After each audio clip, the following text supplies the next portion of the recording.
Apa saja dampak dari penundaan pra-peradilan Peggy Setiawan dan bagaimana upaya hukum yang akan disiapkan oleh penasihat hukum Peggy Setiawan? Kami bahas bersama Irjen Purnawirawan Arianto Sutadi, penasihat ahli Kapolri, juga penasihat hukum Peggy Setiawan Tony RM. Selamat malam Pak Arianto, juga Bung Selamat Tony. malam Pak Reza. Selamat malam Pak Tommy. Selamat malam Pak Selamat malam. Selamat malam, saya ke Bung Tony dulu. Tadi Anda mengatakan kecewa tidak hadir pihak termohon. Apa Anda makin kuat perasaannya bahwa ada kejanggalan dari kasus ini? Ya, kami memang kecewa ya karena ekspektasi kami hari ini tuh sidang tadi pagi itu ketemu dengan penyidik. Nah, sehingga kami tahu respon penyidik bagaimana ya. Seperti apa? Kemudian masyarakat juga memang menanti ya.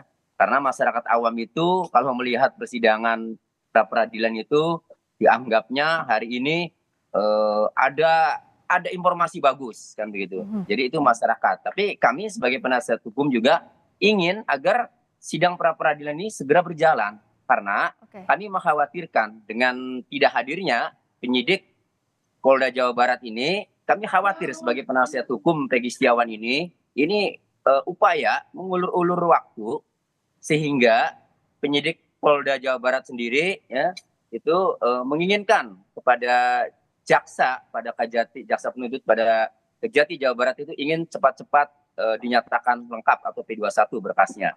Dan bagi kami kalau memang terjadi seperti itu, ini kan nggak fair. Harusnya kan dihadapi saja datang karena Pak Kabid Humas Polda Jawa Barat kan menyampaikan bahwa sudah siap. Itu apalagi rilis panggilan yang sudah diterimanya kan sudah lama ya. Artinya persiapan waktu yang sudah sangat cukup ya sebenarnya kalau memang tidak ada sesuatu ya. Tapi tetap kami ikuti prosedur ya untuk sidang lagi di 1 Juli 2024 ke depan ya kami ikuti. Kalau Pak Arianto, apakah melihat kekhawatiran dari Bung Tony tadi, apakah memang termohon ini ingin cepat-cepat berkas perkaranya lengkap P21 agar tanggung jawabnya beralih ke kejaksaan dengan ketidakhadiran di pra-peradilan ini, Pak Arianto? Ya, kalau diperkirakan secara teoritis ya, itu dugaan itu ya tidak ada salahnya ya. Kebanyakan kalau penyidik kan kalau suruh dipilih, suruh menghadapi pra-peradilan apa tidak, ya pasti milih nggak usah pakai pra-peradilan kan. Kalau bisa ini berkas saya bikin seperti diterima oleh jaksa, sehingga saya sudah selesai lah tugas saya kan gitu. Kebanyakan gitu ya perkiraannya. Cuman kalau untuk kasus ini, saya pikir kok kemudian jaksa tidak akan cepat-cepat itu bikin P21 tuh Pak, karena Pak jaksa pasti akan mikir juga, ini kan disoroti orang banyak itu. Seandainya nanti jaksa itu langsung menerima P21, maka berarti tanggung jawab daripada isi berkas itu sudah pindah ke jaksa kan gitu kan. Seandainya itu kurang lengkap, pasti jaksa nggak akan mungkin dengan segampang itu, sini bawa sini saya ngadepi nanti kan gitu. Jadi kalau estimate saya ini walaupun penyidik itu menunda dan kemudian harapannya supaya itu cepat P21, kok kelihatannya itu tidak akan semudah itu ya, karena jaksa pasti akan lebih hati-hati dan dia tidak mau ambil alih tanggung jawab yang nggak benar. Misalnya memang ada kekurangan ya, pasti dia akan minta ini kurang ini, kurang ini, kurang ini dan sebagainya, sehingga berkas itu pasti akan dikembalikan kira-kira. Karena kan gini, waktunya karena berkas dikirim, jaksa kan punya waktu 7 hari ya itu untuk memberikan suatu sikap. Disitulah sikap namanya jaksa akan mengatakan, oh ya udah lengkap sini, bawa ke sini berkas tersangkanya dengan barang buktinya saya terima, namanya sudah P21 gitu kan. Nah nanti kalau itu perkaranya sudah dimasukkan ke persidangan dan sudah dimulai dibuka, disitulah gugur gitu. Kalau dulu kan kalau sudah dikirim kan gugur itu. Sekarang kan ada putusan MK itu bahwa kalau itu sudah mulai baru telah gugur gitu. Jadi untuk mencapai buying time ini dengan ini supaya cepat P21, kalau untuk kasus ini Kak, ya bisa saja dilakukan, tapi kelihatannya kemungkinan keberhasilannya itu kecil gitu. Bisa, tapi tidak segampang itu begitu ya Pak? Kemungkinannya berat karena jaksa akan lebih hati-hati dan tidak akan mudah cepat P21, karena bagi jaksa kan juga tidak ada kepentingan cepat-cepat P21 kan gitu kan.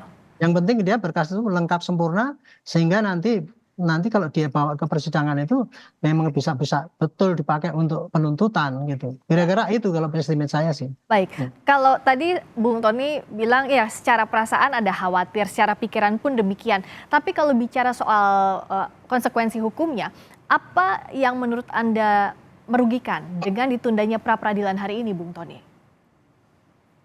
Ya, sebenarnya kalau sudah mendengar Pak Arianto ini kan sudah pengalaman ya. Artinya tidak mungkin jaksa asal saja, apalagi ini kasus disorot publik.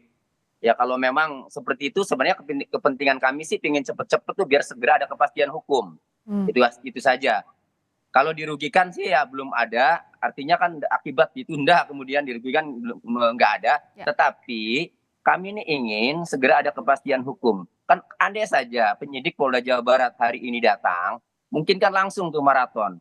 Bisa jadi besok langsung sidang terus tiap hari kan, dalam waktu 7 hari bisa diputus. Kan begitu. Ya. Cuma karena tidak datang, maka kan lumayan ini. Ada waktu seminggu yang ditunda.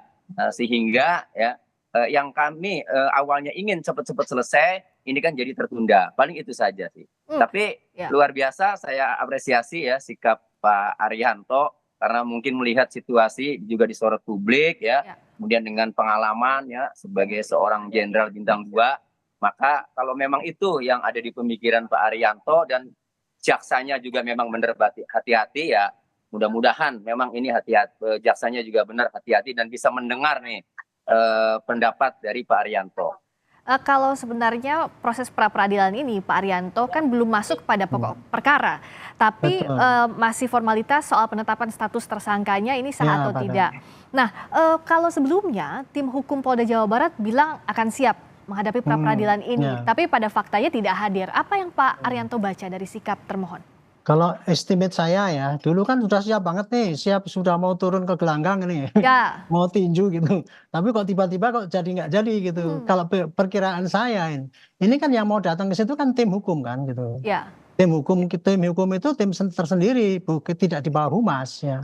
Jadi tim hukum itu terdiri dari Binkum, ada juga mungkin dari eksternal yang masuk situ juga bisa jadi, atau cuman internal juga.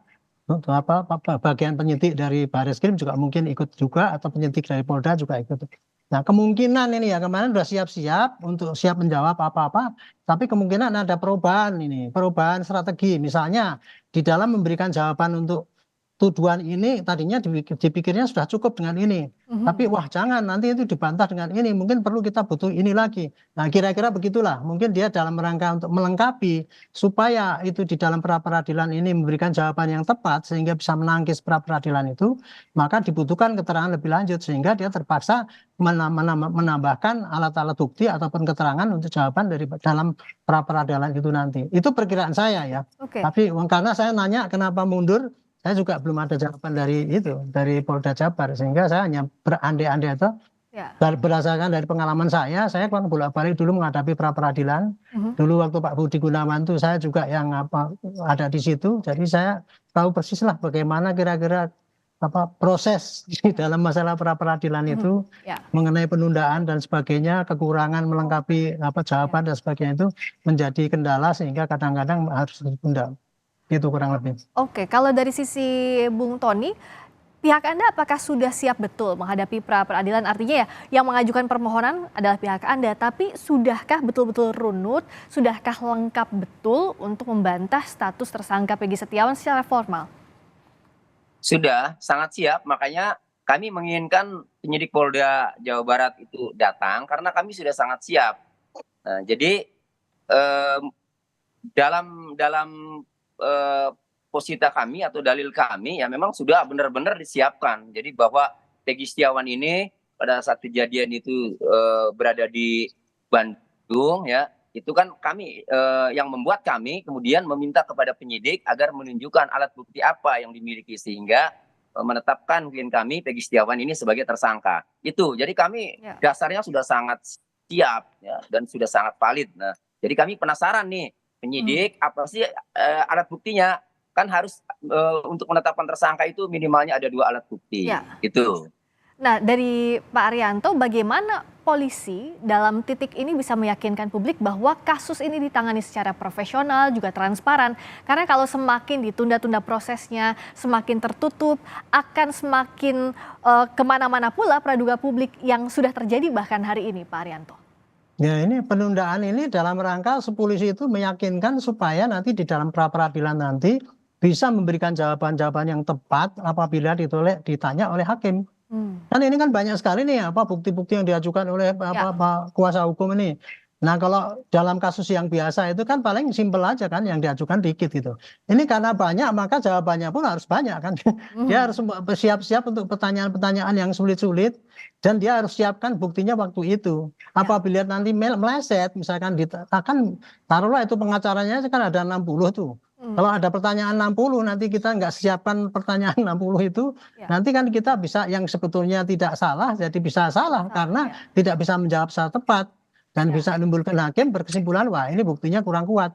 Itulah makanya ini dalam rangka kehati-hatian Polda ini supaya dia bisa menunjukkan bahwa saya kerja benar, ya ini caranya gitu. Nah, kita nantikan 1 Juli bagaimana proses pra-peradilan, semoga turun gelanggang semua pihak, pemohon dan termohon, sehingga proses pembuktian ini bisa segera terang soal status tersangka Peggy Setiawan. Terima kasih Bung Tony RM, penasihat hukum Peggy Setiawan. Terima kasih Irjen Purnawirawan Arianto Sutadi. Terima kasih. Selamat malam. Terima kasih. Malam.